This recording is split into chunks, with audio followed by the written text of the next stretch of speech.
Ignacio Monzón, nuestro historiador de lujo y de cabecera. Muy buenas noches. Muy buenas noches, Bruno. Repasando desde la semana pasada contigo, después de Roma, después de Grecia, el mundo egipcio, sí. Esa provincia, prefectura romana que dices tú.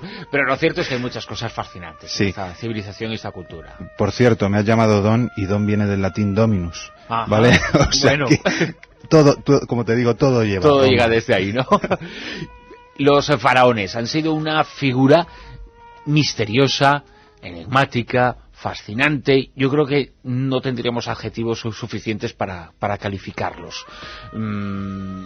Eran como los emperadores romanos, pero los emperadores romanos o podían cumplir un poquito la misma función dentro de esa sociedad y de esa cultura, pero digamos que eran como, o la imagen que tenemos de ellos, otra cuestión es la realidad, pero los romanos, los emperadores romanos eran como más mundanos, más predecibles, sabíamos todo de ellos, predecibles, pero en el sentido estrictamente humano, ojo. Sin embargo, los faraones los hemos colocado por encima de los seres humanos.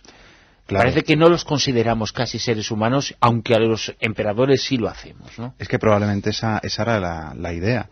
Los primeros emperadores, Augusto, por ejemplo, no se representa como emperador, entre comillas, rey. La figura imperial, el concepto de emperador es muy diferente a lo que nosotros pensamos. Eran algo así como una especie de reyes solapados, no podían decir nunca que eran reyes, emperador significaba otra cosa, mientras que el faraón es un rey, al estilo oriental, un rey sacerdote, que es o un dios o hijo de un dios, pero de manera descarada, es que se le llama así, es hijo de un dios. Entonces es más absoluta la figura del faraón, más incuestionable. Terminológicamente, ¿qué significa faraón? Faraón, como casi todos los términos con los que definimos el mundo egipcio, es un término que no usaban ellos, es un término extranjero. Es posterior, ¿no? Sí, bastante posterior, incluso bíblico, porque es una derivación del griego faraó, o farao, que a su vez deriva del egipcio fer-a. Que espero que me disculpen los egiptómanos y egiptólogos, porque mi pronunciación, evidentemente... Como la nuestra, como la de casi todos, ¿no? Exacto. No claro, esperamos. No tenemos la culpa de que ellos fueran bárbaros, ¿no? Sí. De que hablasen bárbaro. Entonces, como digo, es el concepto per-a, que significa casa grande. De hecho, uno de los simbolitos para eso es un jeroglífico en forma de casa. Ajá. Porque seguramente lo que designaba era la casa grande, el palacio, y por extensión al jefe de ese palacio, porque el palacio es el centro burocrático. A lo largo de los diferentes imperios, el antiguo, el medio, el nuevo, ¿la figura del faraón se va transformando o es muy estable en su significado y su trascendencia para su pueblo a lo largo del tiempo? Pues precisamente, aunque nosotros tenemos la idea de un Egipto monolítico que cambió poquísimo, hay que matizar mucho, y cuando uno empieza a conocer la cultura egipcia se da cuenta de que más o menos se empiezan a ver algunas diferencias. En algunos momentos es más divino, en otras es una especie de héroe, es decir, una especie de humano superior, pero que no alcanza totalmente el plano divino. Sin embargo, sí fue, de una manera general, siempre la máxima figura política, religiosa, militar, legislativa, por lo menos en teoría. Otra cosa es que tuviese realmente el poder fáctico de realizarlo, pero siempre fue la cabeza de todo el Estado egipcio. Y fue una monarquía tal cual son las de ahora. De hecho, nos referimos a ellos como dinastías, es decir, que quizá es el reflejo en la antigüedad más claro de las monarquías actuales. Bueno, ya de su estructuración, me refiero, ¿no? Sí, hombre, no sé yo si ya quisieran los... Yo no sé, ¿tenían sangre azul también? Decían. Sí, tenían, porque eran descendientes de dioses, eran los descendientes de Osiris, o el mismo Osiris en persona, era el mismo Horus el que les transmitía su legitimidad. Eso es lo que pasa siempre, una persona cuando es designada para mandar a otros, siempre se le busca esa trascendencia. El faraón tiene que tener pues o sangre divina o alguna bendición de los dioses, y eso les pasaba a todos. También se llevaba eso de los matrimonios interfamiliares. Sí, es, yo creo, de las cosas más polémicas y más morbosas, ¿no? que del mundo egipcio. El faraón, en principio los egipcios solo podían tener, que yo sepa, una esposa, pero el faraón podía tener todas las que quisiera. Era muy normal, de hecho prácticamente era casi obligatorio, que una de sus esposas fuera, al menos una, fuera hermana suya.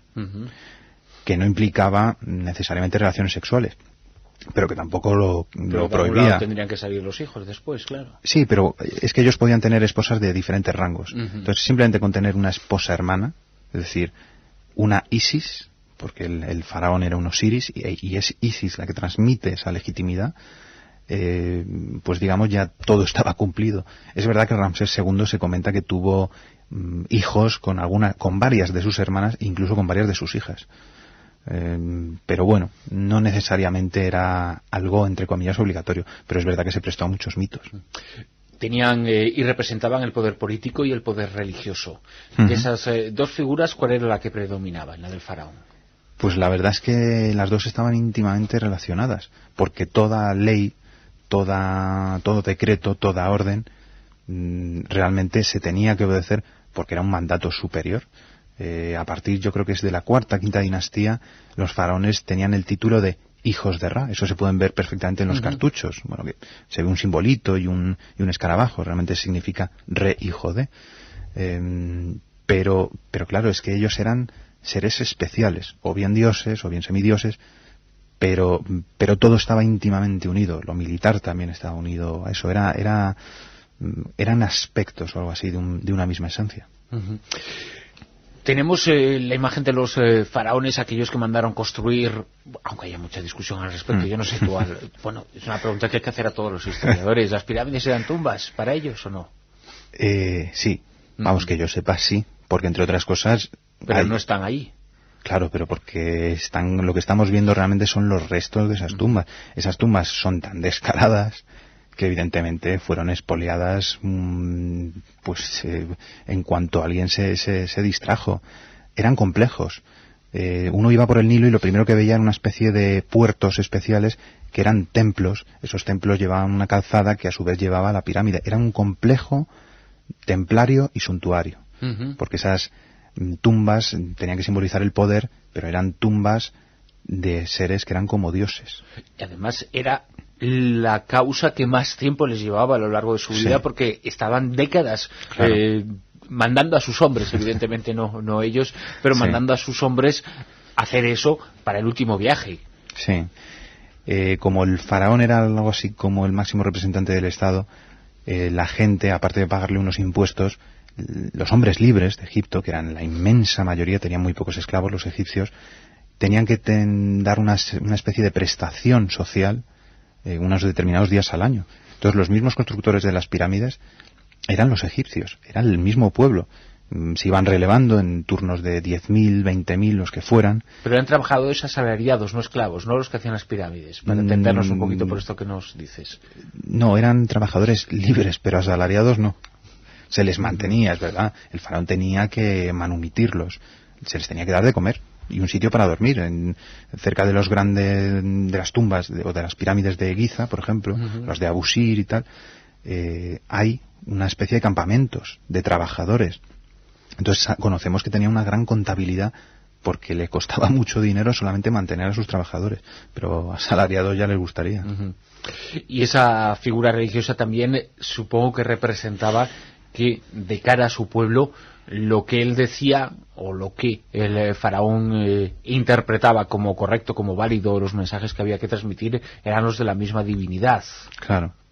Lo que yo digo es el mandato de Ra, y claro, si Ra es indiscutible, pues si yo hablo o sea, si Ra, las palabras de Ra salen de mi boca, yo soy un instrumento, pues es que es una legitimidad absoluta.